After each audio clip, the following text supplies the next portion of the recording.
He's now as a member of the House Judiciary Committee, who will be among those asking the questions. Democrat David Cicilline of Rhode Island. Congressman, thanks for being with us. First of all, this breaking news tonight: the Department of Justice has instructed Mueller to limit his testimony to what he wrote in his report.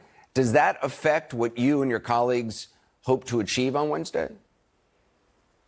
No, look, I think we all understand that Mr. Mueller is likely to limit his testimony to the contents of his report and his investigation.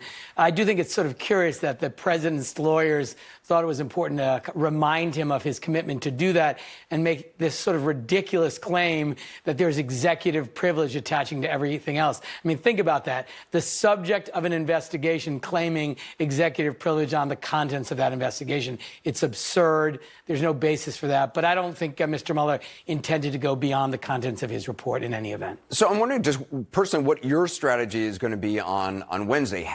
How do you plan on getting the answers you want, or at least responses you want, from the former special counsel? Well, I think what you'll see from the committee is a very strategic, very sober examination of Mr. Mueller, in which we will allow him to really tell the story of what he found, the evidence he uncovered, the conclusions he made about the president, for example, directing his legal counsel, Don McGahn, to fire the special counsel, to fire Mr. Mueller, that he then directed Don McGahn to lie and say that he never told him to do that, and even directed him to create a false document memorializing that lie for the future. He also will hear testimony from Mr. Mueller about Corey Lewandowski being summoned by the president to the White House and being told to go tell the Attorney General of the United States, Jeff Sessions, to tell the special counsel to limit his investigation to future presidential elections, not the election of 2016. Those are just two examples of clear obstruction of justice by the President of the United States. I think what you'll hear from Mr. Mueller is a recounting of the evidence in the report supports the claims of serious misconduct by this president. And I think it's going to be incredibly important for the American people to hear it from the special counsel himself, who prepared this report and led the investigation. So essentially what you're saying is you're, with the other Democrats, sort of coordinating to try to focus on very specific instances and walking Mueller through it because you believe those instances are the most informative in terms of what you believe what went on.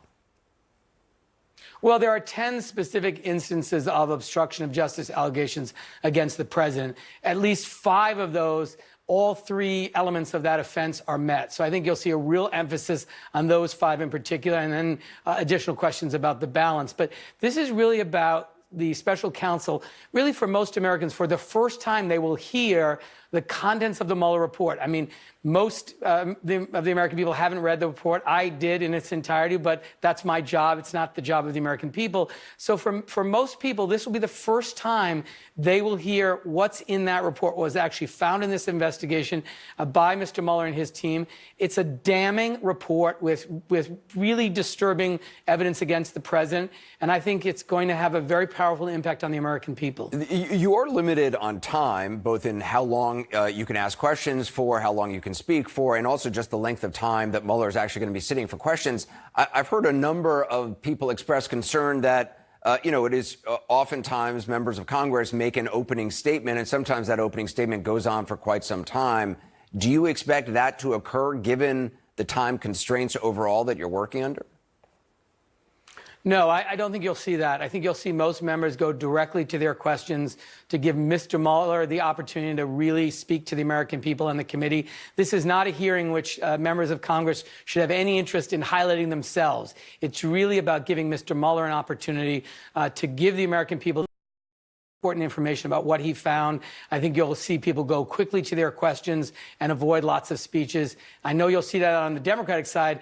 We understand from our Republican colleagues that they're going to try the same old, attack the FBI, attack the credibility of Mr. Mueller, bring up Peter Strzok, a bunch of red herrings to really distract from what will be a very damning testimony from the special counsel about the conduct of the president. Garrett Graff, who's written a book about Mueller and has read or watched almost every minute of public testimony or statement that he has ever given, his top 3 bits of advice for lawmakers questioning Mueller are: 1, the former special counsel is better at this than you are. This is in his words. 2, Mueller doesn't care about what you care about. And 3, he doesn't play word games and he's already done your work. Could Mueller, does any of that ring true to you? Or is that a concern for you? No, I think that's why Mr. Mueller will be an excellent witness. I think people recognize he's a person of extraordinary integrity. He is very thoughtful and deliberative in his analysis. And really his responsibility on Wednesday is to report to the American people what he found. You know, he was a great patriot to take on this responsibility. This was an important investigation about the attack of our democracy by Russians and then the president's effort to cover it up. And his responsibility is to share the conclusions of this report with the American people. It's a proceeding which will be serious, where I think people understand the gravity of this moment. But again, I think what he will reveal is really damning evidence that this president engaged in specific acts that would constitute obstruction of justice were he any other person except the president of the United States, because of the OLC opinion saying a sitting president can't be charged. Congressman, if you would just stay with us, I want to bring in CNN legal analyst Carrie Cordero and Julian Epstein, who served as chief counsel for House Judiciary Committee Democrats during the Clinton impeachment. Carrie and Julian, I know you have some. Julian, I know you have some questions for the congressman. Carrie. Sure. Congressman, this is Carrie. Assuming that Bob Mueller does what all the indications are that he's given so far, that he's not going to answer the penultimate question of whether, in his view, as a prosecutor, all of the facts that are documented in Volume 2 constitute obstruction.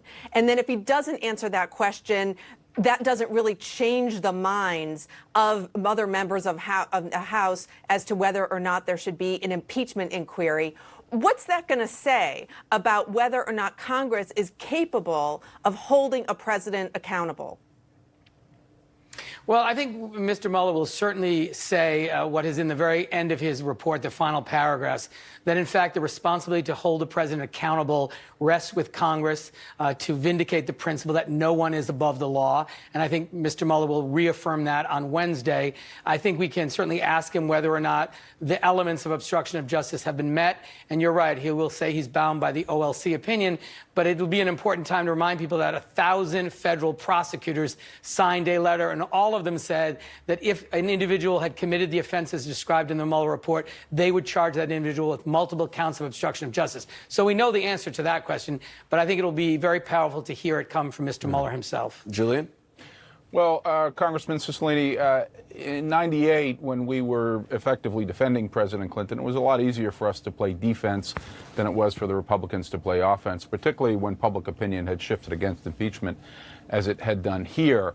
Seems to me the Republican playbook is fairly careful to stick with the bottom line conclusions of Mueller, which is that there was no underlying criminal conspiracy and that he will continue to remain non-committal on the question of obstruction, as I think he probably has to.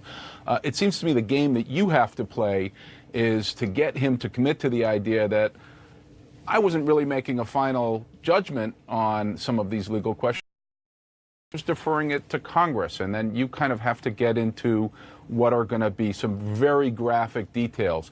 It's true there wasn't evidence of conspiracy, but that doesn't mean there was evidence of collusion. There are dozens and dozens of examples of the Trump campaign meeting, discussing, encouraging, and benefiting from criminal Russian interference. And it seems like the job of the Democrats is to illustrate those. And similarly on obstruction, there are a number of kind of important questions you can ask that it can illustrate without forcing Mueller to commit on the question of obstruction, that can illustrate that a lot of the activity was obstructionist. How do you intend to do that? What are the things you intend to key on? Well, I think, we will look at specifically the obstruction of justice offenses that there are 5 of them in which the special counsel found that all 3 elements were satisfied. So I think our focus will be principally on those, although there are 5 other instances of obstruction of justice by the President of the United States. I think you'll hear some questions about the Volume 1, about the Trump campaign and the contacts with the Russians, welcoming their help, and while not sufficient to establish a criminal conspiracy, certainly unusual to see an American presidential campaign regularly contacting WikiLeaks and the Russians and benefiting from their interference. I think reminding people that what's at stake here is the security of our democracy, and that this was an attack on American democracy, and then followed by the president's effort to cover up and to impede the investigation of the Russian action. So I think you'll see us go very methodically through the elements of the offense, the conduct of the president. I think you'll hear a lot of questions about what did you find the president did here? What did you find the president